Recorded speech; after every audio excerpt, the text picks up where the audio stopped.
व्यासाय भवनाशाय शेषाय गुणराशये हृद्याय शुद्धविद्याय मध्वाय च नमो नमः।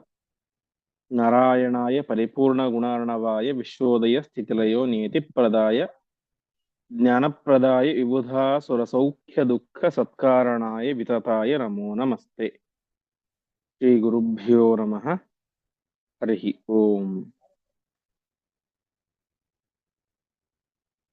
ಇಂದಿನ ಪಾಠದಲ್ಲಿ ಪರಮಾತ್ಮನ ಹತ್ತಿರ ನಾರದರು ಹೋಗಿ ತ್ವಂ ಧನ್ಯಃ ತ್ವಂ ಆಶ್ಚರ್ಯಃ, ಪರಮಾತ್ಮ ನೀನು ಧನ್ಯ ನೀನು ಆಶ್ಚರ್ಯ ಎಂಬುದಾಗಿ ಹೇಳಿದಾಗ ಪರಮಾತ್ಮ ದಕ್ಷಿಣಾಭಿಸ್ಸಾಕಂ ಎಂಬುದಾಗಿ ಹೇಳಿದ ಅಂತ ಆಯಿತು.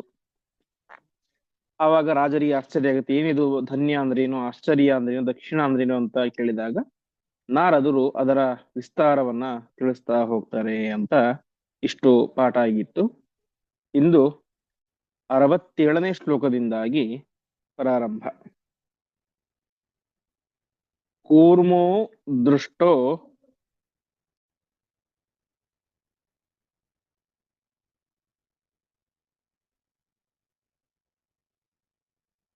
ವಿಷ್ಣುಪದ್ಯಾಂ ಮಯೋಕ್ತಃ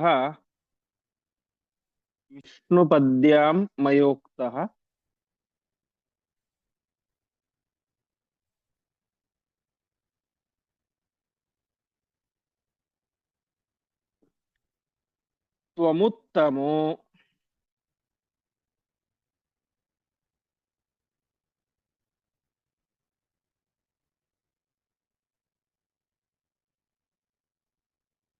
ನಾಸ್ತ್ಯಧಿಕಸ್ತವೇತಿ.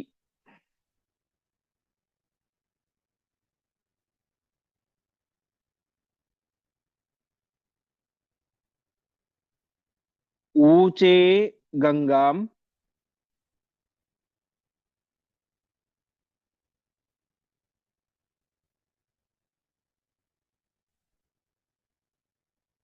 ಉತ್ತಮಾಂ ಸಾಜಲೇಶಂ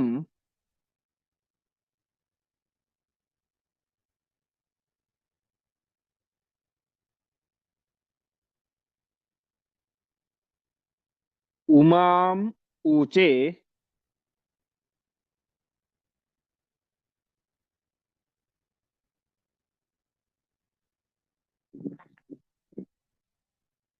ಪೃಥಿವೀ ನಾಮಿಕಾಂಸಃ.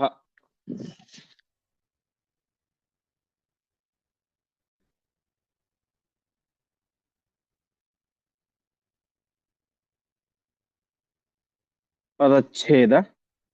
ಕೂರ್ಮಃ ದೃಷ್ಟಃ ವಿಷ್ಣುಪದ್ಯಾಂ ಮಯಾ ಉಕ್ತಃ ತ್ವಂ ಉತ್ತಮಃ ನಾಸ್ತಿ ಅಧಿಕಃ ತವ ಇತಿ ಊಚೆ ಗಂಗಾಂ ಉತ್ತಮಾಂ ಸಾ ಜಲೇಶಂ ಉಮಾಂ ಊಚೆ ಪೃಥಿವೀನಾಮಿಕಾಂ ಸಹ. ನಾರದರು ಹೇಳ್ತಾ ಇದ್ದಾರೆ, ಏನಿದು ಧನ್ಯ, ಆಶ್ಚರ್ಯ, ದಕ್ಷಿಣ ಅಂದ್ರೆ ಏನು ಅಂತ. ಒಂದು ಸಲ ನಾರದರು ವಿಷ್ಣು ಪದಿಗೆ ಅರ್ಥಾತ್ ಪರಮಾತ್ಮನ ಪಾದದಿಂದಾಗಿ ಹುಟ್ಟಿದಂತಹ ಗಂಗಾ ನದಿಗೆ ಹೋಗಿರ್ತಾರೆ. ಗಂಗಾ ನದಿಯಲ್ಲಿ ಒಂದು ಕೂರ್ಮವನ್ನು ನೋಡ್ತಾರೆ, ಆಮೆಯನ್ನು ನೋಡ್ತಾರೆ. ಒಳ್ಳೆ ದಿವ್ಯವಾದಂತಹ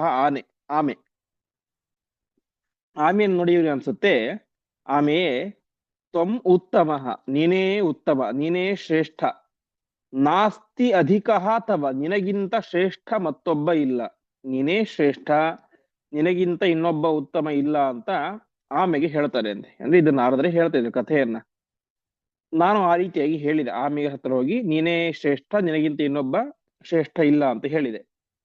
ಆವಾಗ ಆ ಆಮೆ ಹೇಳಿತು, ಗಂಗಾಂ ಉತ್ತಮಾಂ ಊಚೆ. ಆ ಆಮೆ ಹೇಳುತ್ತೆ, ಗಂಗೆ ಉತ್ತಮ ಎಂಬುದಾಗಿ ಹೇಳುತ್ತೆ ಅಂತ. ಗಂಗೆ ಅಂದ್ರೆ ಗಂಗಾದೇವಿ, ಆ ಗಂಗಾದೇವಿ ಉತ್ತಮಳು ಅಂತ ಹೇಳುತ್ತೆ ಅಂತೆ. ಸರಿ ಅಂತ ನಾರದರು ಗಂಗೆಯ ಹತ್ರ ಹೋಗ್ತಾರೆ.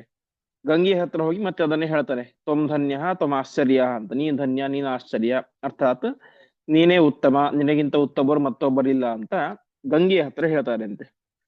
ಆ ಗಂಗೆ ಹೇಳ್ತಾಳೆ, ಸಾ ಜಲೇಶಂ ಊಚೆ. ಆ ಗಂಗೆ ಹೇಳ್ತಾಳೆ, ನಾನು ಶ್ರೇಷ್ಠಳಲ್ಲ, ನನ್ನಂತಹ ಸಾವಿರಾರು ನದಿಗಳು ಹೋಗಿ ಸೇರುವಂತಹ ಸಮುದ್ರ, ಅರ್ಥಾತ್ ಸಮುದ್ರ ರಾಜನಾದಂತಹ ವರುಣ ಶ್ರೇಷ್ಠ ಅಂತ. ಆಮೆ ಹತ್ರ ಹೋಗಿ ಹೇಳ್ತಾರೆ ನೀನು ಶ್ರೇಷ್ಠ ಅಂತ. ಆಮೆ ಹೇಳುತ್ತೆ ನನ್ನಂತಹ ಸಾವಿರಾರು ಆಮೆಗಳು ಇರುವಂತಹ ಗಂಗಾ ನದಿ ಶ್ರೇಷ್ಠ ಅಂತ. ಗಂಗಾ ನದಿ ಹೇಳ್ತಾಳೆ ನನ್ನಂತಹ ಸಾವಿರಾರು ನದಿಗಳು ಹೋಗಿ ಸೇರುವಂತಹ ಸಮುದ್ರ ಶ್ರೇಷ್ಠ, ಅರ್ಥಾತ್ ವರುಣ ಶ್ರೇಷ್ಠ ಅಂತ ಹೇಳ್ತಾಳೆ.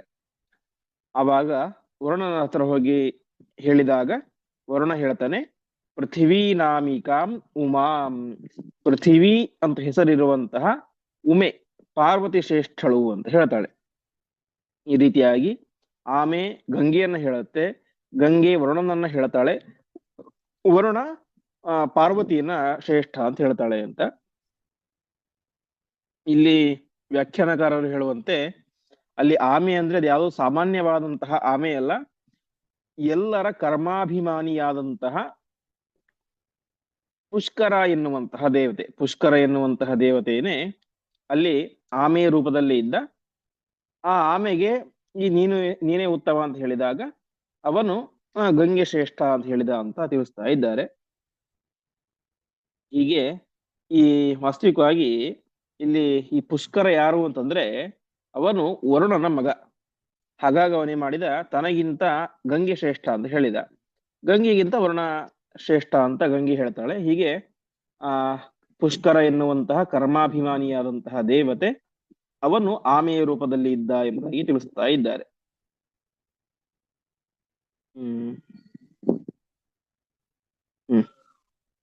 ಇಷ್ಟು ವಿಚಾರ.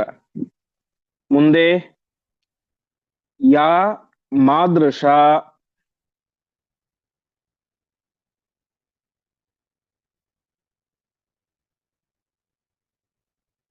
ದೇವತಾ ಸರ್ವಶಸ್ತ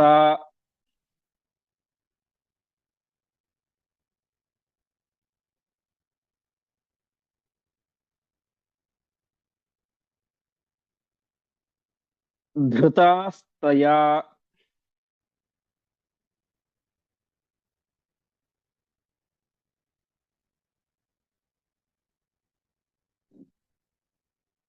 ಪ್ರಥಿತತ್ವಾತ್ ಪೃಥಿವ್ಯಾ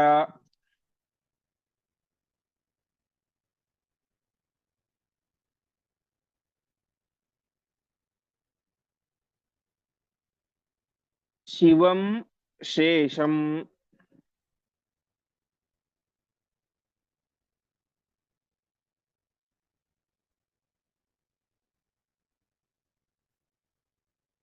ಗರುಡಂ ಚಾಹಸಾಪಿ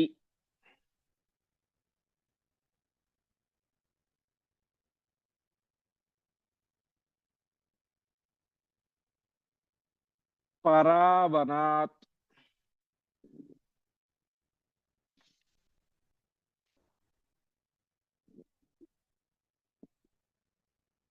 ಪರ್ವತ ನಾಮಧೇಯ.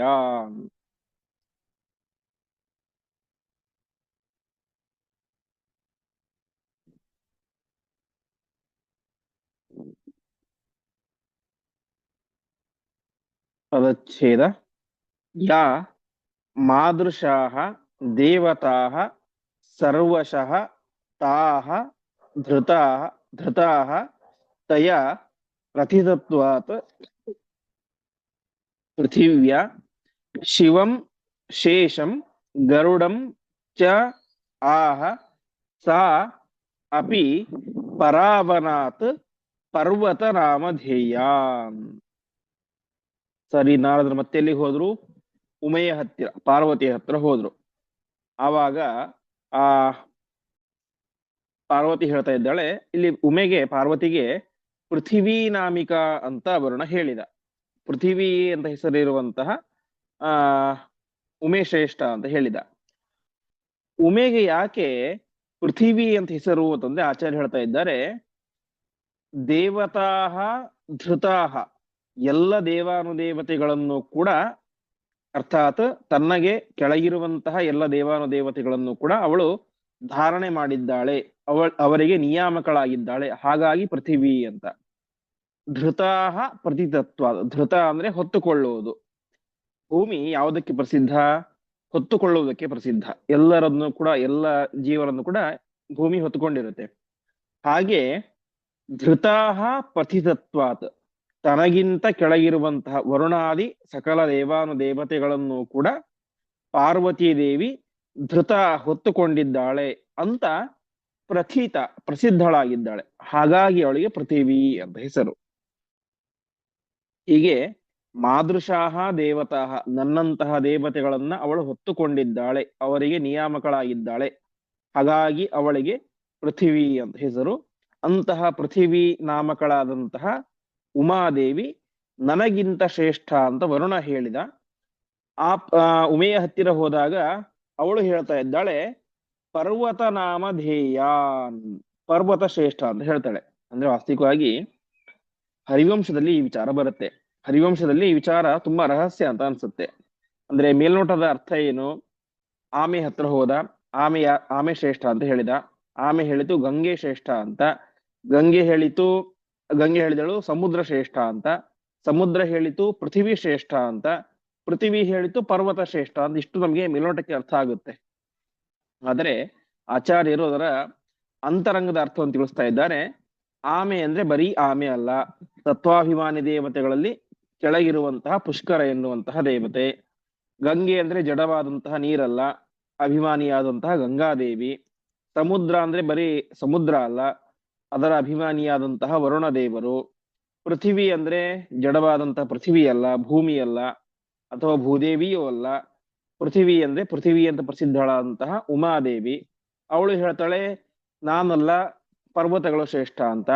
ಪರ್ವತಗಳು ಅಂದ್ರೆ ಜಡವಾದಂತಹ ಪರ್ವತಗಳಲ್ಲ, ಮತ್ಯಾರು, ಶಿವ, ಶೇಷ, ಗರುಡ, ಸಮಾನ ಕಕ್ಷೆಯಲ್ಲಿ ಬರುವಂತಹ ಗರುಡ ಶೇಷ ರುದ್ರರು ನನಗಿಂತ ಶ್ರೇಷ್ಠರು ಅಂತ ಪಾರ್ವತಿ ಹೇಳ್ತಾಳೆ. ಅವರಿಗೆ ಯಾಕೆ ಪರ್ವತ ಅಂತ ಹೆಸರು ಅಂತಂದ್ರೆ, ಅದಕ್ಕೆ ಆಚಾರ್ಯರು ಹೇಳ್ತಾರೆ, ಪರಾವನಾತ್ ಪರ್ವತ ನಾಮಧೇಯಾನ್.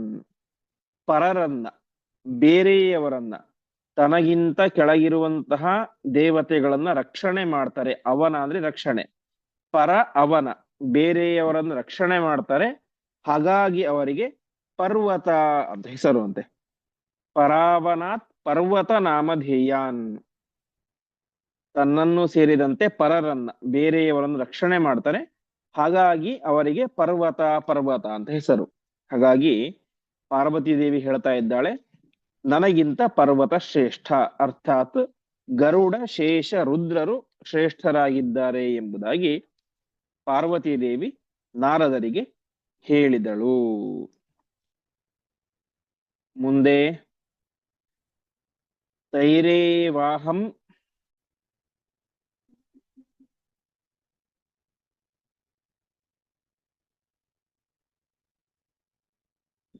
ಮತ್ಸಮಾಶ್ಚೈವ ದೇವ್ಯಃ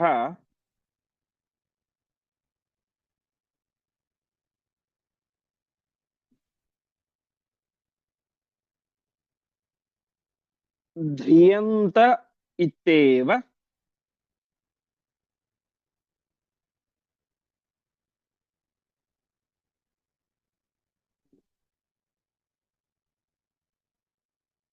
ತ ಊಚಿರೇಥ.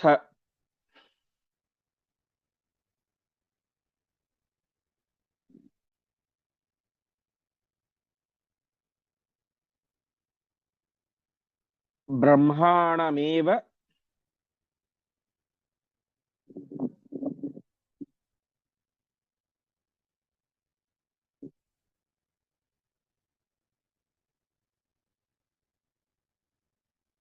ಉತ್ತಮಮಾಹಸೋಪಿ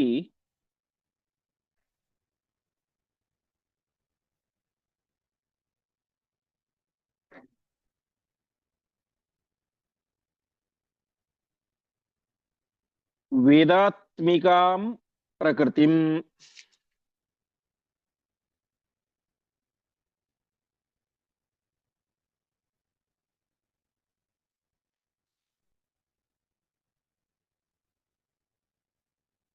ವಿಷ್ಣುಪತ್ನೀಂ.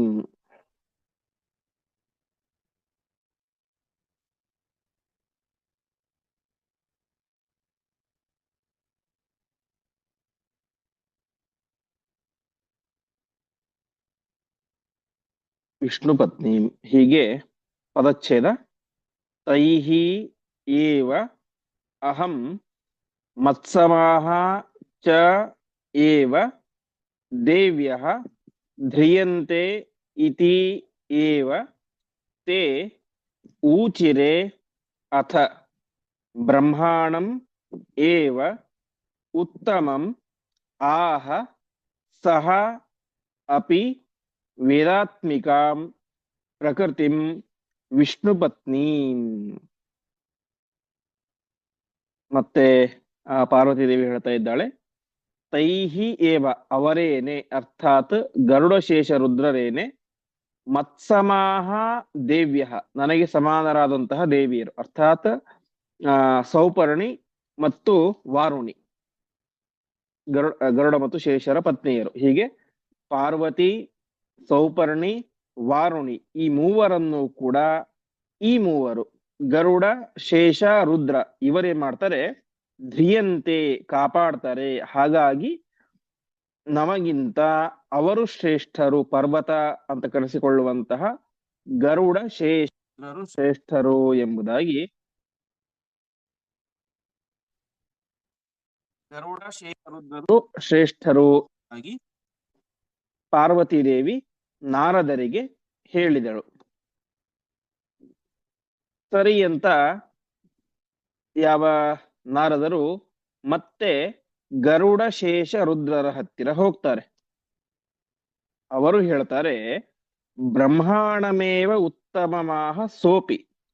ಅವ್ರು ಹೇಳ್ತಾರೆ, ನಾವು ಶ್ರೇಷ್ಠರಲ್ಲ, ನಮಗಿಂತಲೂ ಕೂಡ ಗರುಡ ಬ್ರಹ್ಮದೇವರು ಶ್ರೇಷ್ಠರು ಅಂತ ಹೇಳ್ತಾರೆ. ಇಲ್ಲಿ ಹರಿವಂಶದಲ್ಲಿ ಬರುವಂತೆ ಆಮೆ, ಗಂಗೆ, ಸಮುದ್ರ, ಪರ್ವತ, ಪೃಥಿವಿ ಅಂತ ಅಲ್ಲಿ ಇದೇ ಶಬ್ದಗಳನ್ನು ಹೇಳ್ತಾರೆ. ಆದರೆ ಬ್ರಹ್ಮದೇವರ ಪ್ರಸಂಗ ಬಂದಾಗ ಮಾತ್ರ ಬೇರೆ ಶಬ್ದಗಳನ್ನು ಪ್ರಯೋಗ ಮಾಡೋದಿಲ್ಲ. ನೇರವಾಗಿ ಬ್ರಹ್ಮ ಅಂತಾನೆ ಹೇಳ್ತಾರೆ. ಅಂದ್ರೆ ಪೃಥಿವಿ ಹೇಳುತ್ತೆ ಬ್ರಹ್ಮಶ್ರೇಷ್ಠ, ಪರ್ವತ ಹೇಳುತ್ತೆ ಬ್ರಹ್ಮಶ್ರೇಷ್ಠ ಅಂತ. ಅರ್ಥಾತ್ ಗರುಡ ಶೇಷ ರುದ್ರರು ಹೇಳ್ತಾರೆ ಬ್ರಹ್ಮಶ್ರೇಷ್ಠ ಅಂತ ಹೇಳ್ತಾರೆ. ಸರಿ ಅಂತ ಮತ್ತೆ ನಾರದರು ಬ್ರಹ್ಮದೇವರ ಹತ್ರ ಹೋಗ್ತಾರೆ.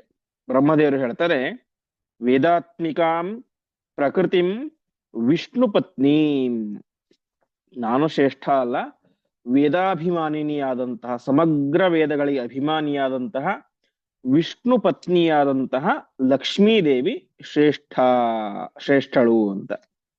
ಹೀಗೆ ಒಂದು ಆಮೆಯಿಂದಾಗಿ ಪ್ರಾರಂಭ ಮಾಡಿ ಸಾಕ್ಷಾತ್ ಮಹಾಲಕ್ಷ್ಮೀ ದೇವಿಯ ತನಕ ಬಂದ್ರು ನಾರದರು. ಮುಂದೆ ಸೈಕಾ ದೇವಿ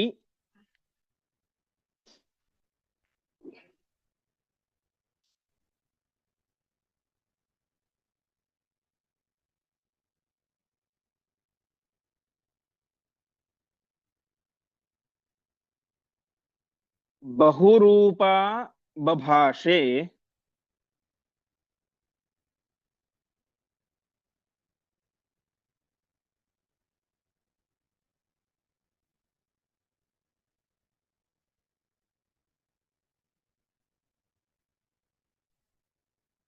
ಯುಕ್ತ ಯದಾಹಂ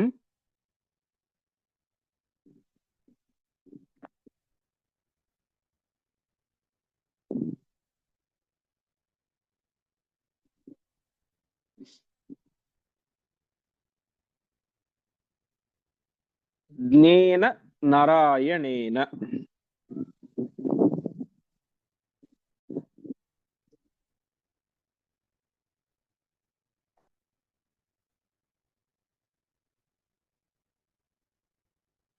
ಯಜ್ಞಕ್ರಿಯಾಮಾನಿನಿ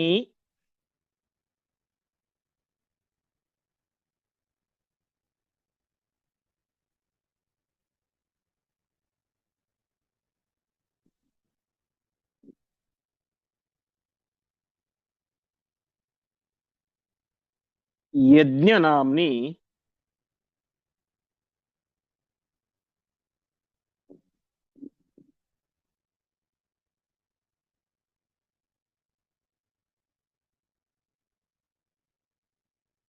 ತದೋತ್ತಮ.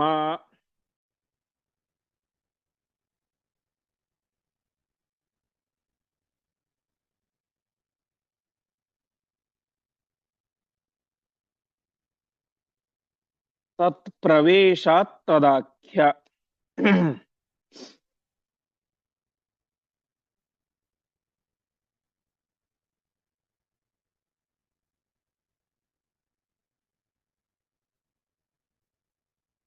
ತದಚ್ಛೇದ सा एका देवी बहुरूप बभाषे युक्ता यदा अहं ज्ञेन नारायणेन यज्ञक्रिया मानिनी यज्ञनाम्नी तदा उत्तम तत्प्रवेशात् ತದಾಖ್ಯ.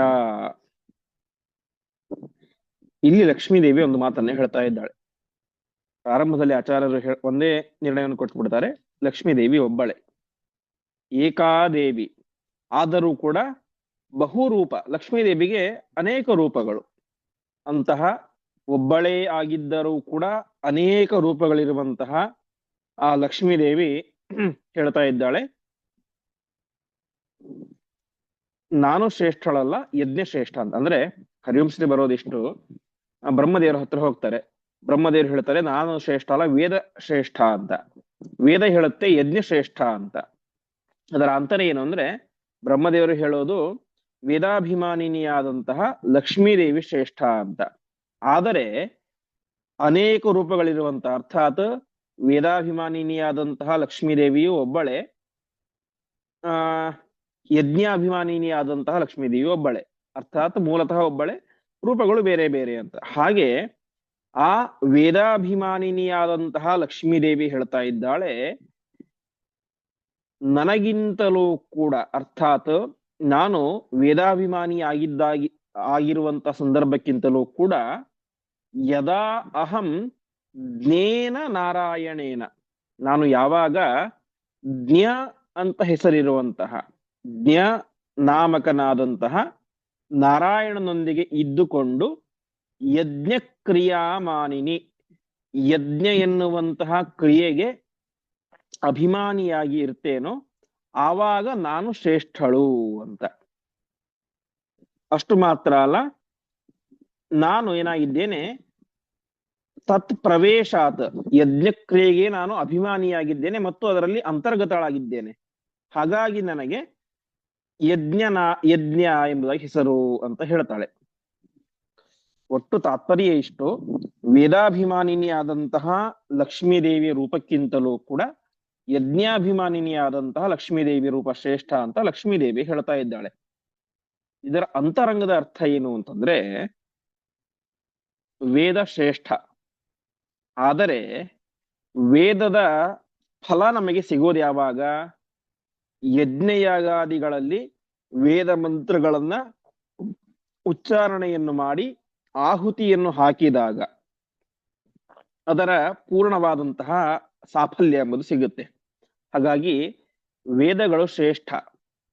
ಆ ವೇದಕ್ಕಿಂತಲೂ ಕೂಡ ಯಜ್ಞ ಶ್ರೇಷ್ಠ ಅಂತ. ಯಾಕೆಂದ್ರೆ ವೇದ ಅದು ಥಿಯರಿ, ಯಜ್ಞಗಳು ಪ್ರಾಕ್ಟಿಕಲ್.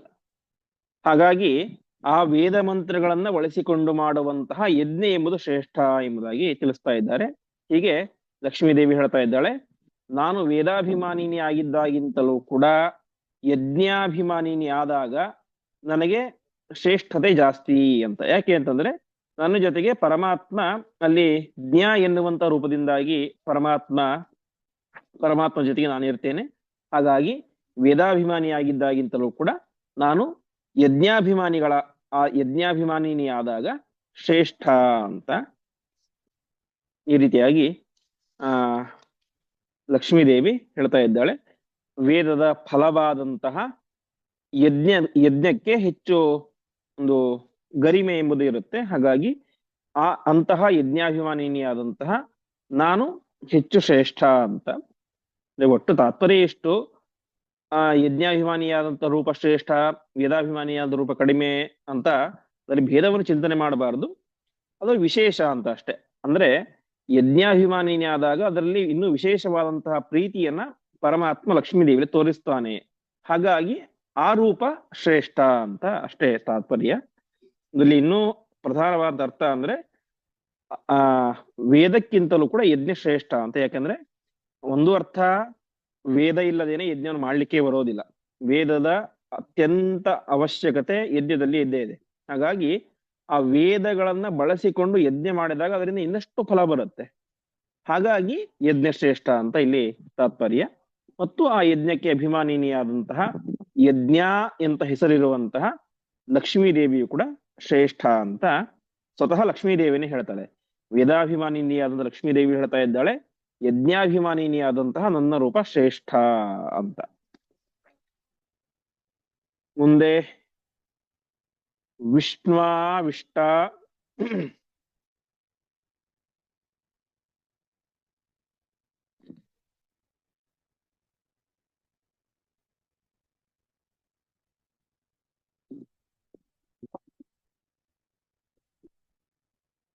ಯಜ್ಞ ನಾಮ್ನಿ ತದಂಕ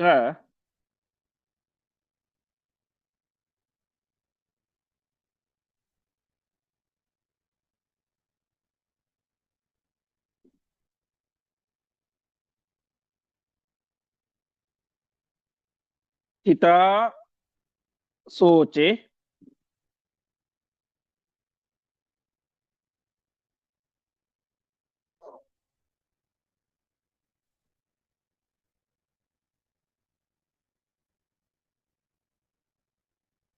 ಕೇಶವೋ ಹ್ಯುತ್ತಮೂಲಂ.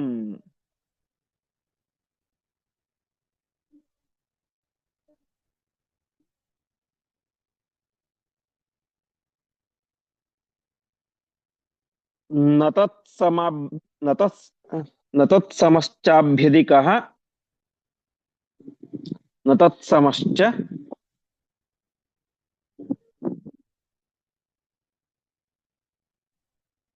ಅಭ್ಯಧಿಕಃ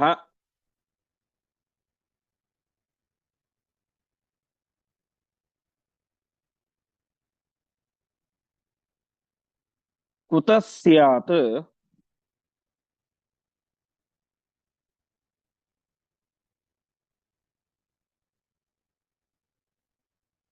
ಋಷೇ ಸತ್ಯಂ.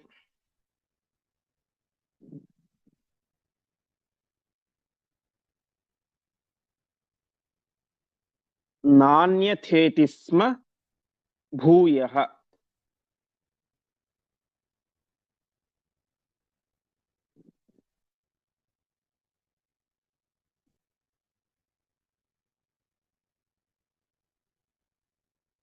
ಪದಚ್ಛೇದ ವಿಷ್ಣುವಿಷ್ಟ ಯಜ್ಞನಾಮ್ನಿ ತದಂಕಸ್ಥಿತ ಸಾ ಊಚೆ ಕೇಶವಃ ಹಿ ಉತ್ತಮಃ ಅಲಂ ನ ತತ್ಸಮಃ ಚ ಅಭ್ಯಧಿಕಃ ಕುತಃ ಸ್ಯಾತ್ ಋಷೇ ಸತ್ಯಂ ನ ಅನ್ಯಥಾ ಇತಿ ಸ್ಮ ಭೂಯಃ. ಆ ಯಜ್ಞನಾಮಗಳಾದಂತಹ ಲಕ್ಷ್ಮೀದೇವಿ ಹೇಗಿದ್ದಾಳೆ ಅಂತಂದ್ರೆ, ವಿಷ್ಣುವಿಷ್ಟ ಪರಮಾತ್ಮನ ವಿಶೇಷವಾದಂತಹ ಸನ್ನಿಧಾನ ಅವಳಲ್ಲಿ ಇದೆ, ಆವೇಶ ಅವಳಲ್ಲಿ ಇದೆ.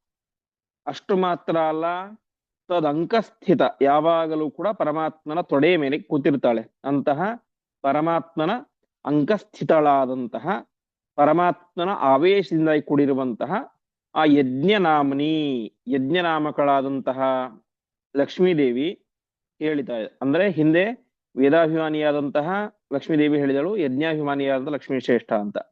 ಯಜ್ಞಾಭಿಮಾನಿಯಾದಂತಹ ಲಕ್ಷ್ಮೀದೇವಿ ಹತ್ರ ಬಂದ, ಅವಳು ಹೇಳ್ತಾ ಇದ್ದಾಳೆ, ಅಲಂ ಕೇಶವ ಉತ್ತಮ, ಅತ್ಯಂತ ಶ್ರೇಷ್ಠ. ಅಲಂ ಅಂದ್ರೆ ಅತ್ಯಂತ ಅಂತ. ಅತ್ಯಂತ ಶ್ರೇಷ್ಠನಾದಂತಹ ವ್ಯಕ್ತಿ ಅಂತಂದ್ರೆ ಅದು ಕೇಶವ, ಪರಮಾತ್ಮನೇ ಅತ್ಯಂತ ಶ್ರೇಷ್ಠನಾದಂತಹ ವ್ಯಕ್ತಿಯಾಗಿದ್ದಾನೆ. ನ ತತ್ಸಮಃ, ಅವನಿಗೆ ಸಮಾನರಾದಂತಹ ಯಾರೂ ಕೂಡ ಇಲ್ಲ. ಅಭ್ಯಧಿಕ ಕುತಃ ಸ್ಯಾತ್, ಇನ್ನು ಉತ್ತಮರು ಇರ್ಲಿಕ್ಕೆ ಸಾಧ್ಯನಾ? ಸಮಾನರೂ ಇಲ್ಲ, ಉತ್ತಮರೂ ಇಲ್ಲ. ಹಾಗಾಗಿ ಋಷಿಯೇ ಇದು ಅತ್ಯಂತ ಸತ್ಯವಾದಂತಹ ಮಾತು. ಸತ್ಯಂ ನ ಅನ್ಯಥ, ಈ ಮಾತು ಸುಳ್ಳಲ್ಲ, ಅತ್ಯಂತ ಸತ್ಯವಾದಂತಹ ಮಾತು. ಎಲ್ಲರಿಗಿಂತಲೂ ಕೂಡ ಪರಮಾತ್ಮನೇ ಶ್ರೇಷ್ಠನಾಗಿದ್ದಾನೆ, ಸರ್ವೋತ್ತಮನಾಗಿದ್ದಾನೆ. ಅವನಿಗೆ ಸಮಾನರೂ ಇಲ್ಲ, ಉತ್ತಮರಂತೂ ಇರ್ಲಿಕ್ಕೆ ಸಾಧ್ಯನೇ ಇಲ್ಲ ಅಂತ. ಇದರ ಆಂತರಿಕ ಅರ್ಥ ಅಂತಂದ್ರೆ, ವೇದ ಶ್ರೇಷ್ಠ ಅಂತ ಹೇಳಿದರು. ವೇದಕ್ಕಿಂತಲೂ ಕೂಡ ವೇದದ ಕ್ರಿಯಾರೂಪವಾದಂತಹ ಯಜ್ಞ ಶ್ರೇಷ್ಠ ಅಂತ. ಆ ಯಜ್ಞಕ್ಕಿಂತಲೂ ಕೂಡ ಯಜ್ಞದಿಂದಾಗಿ ಪೂಜ್ಯನಾದಂತ, ಯಜ್ಞದಲ್ಲಿ ನಾವು ಯಾರನ್ನು ಪೂಜಿಸೋದು? ಪರಮಾತ್ಮನನ್ನೇ ಪೂಜಿಸೋದು. ಹಾಗಾಗಿ ಆ ಯಜ್ಞದಿಂದಾಗಿ ಪೂಜ್ಯನಾದಂತಹ ಪರಮಾತ್ಮ ಶ್ರೇಷ್ಠ ಅಂತ ಆ ಯಜ್ಞಾಭಿಮಾನಿನಿಯಾದಂತಹ ಲಕ್ಷ್ಮೀದೇವಿ ತಿಳಿಸ್ತಾ ಇದ್ದಾಳೆ. ಹೀಗೆ ಇಷ್ಟು ವಿಚಾರ ಆಗುತ್ತೆ. ಇದರಲ್ಲಿ ನಮಗೆ ಗೊತ್ತಾಗುವಂತಹ ಅಂಶ ಇಷ್ಟು. ಅಂದ್ರೆ ತ್ವಂ ಆಶ್ಚರ್ಯ ತ್ವಂ ಧನ್ಯ ಅಂತ ಮೊದಲ ಭಾಗ, ನೀನು ಸರ್ವೋತ್ತಮ, ನಿನಗೆ ಸಮಾನರಾದರು ಯಾರೂ ಕೂಡ ಇಲ್ಲ ಅಂತ ಧನ್ಯ ಮತ್ತು ಆಶ್ಚರ್ಯ ಶಬ್ದಕ್ಕೆ ಅರ್ಥ. ಈ ಮಾತನ್ನ ಆಮೆಯ ಹತ್ರ ಹೇಳಿದರು, ನೀನು ಧನ್ಯ ನೀನು ಆಶ್ಚರ್ಯ ಅಂತ. ಆಮೆ ಹೇಳಿತು ಗಂಗೆ ಅಂತ. ಗಂಗೆ ಹೇಳಿದಳು ವರುಣ ಅಂತ. ವರುಣ ಹೇಳಿದ ಪಾರ್ವತಿ ಅಂತ. ಪಾರ್ವತಿ ಹೇಳಿದಳು ಗರುಡಶೇಷ ರುದ್ರರು ಅಂತ. ಅವರು ಹೇಳಿದರು ಬ್ರಹ್ಮದೇವರು ಅಂತ.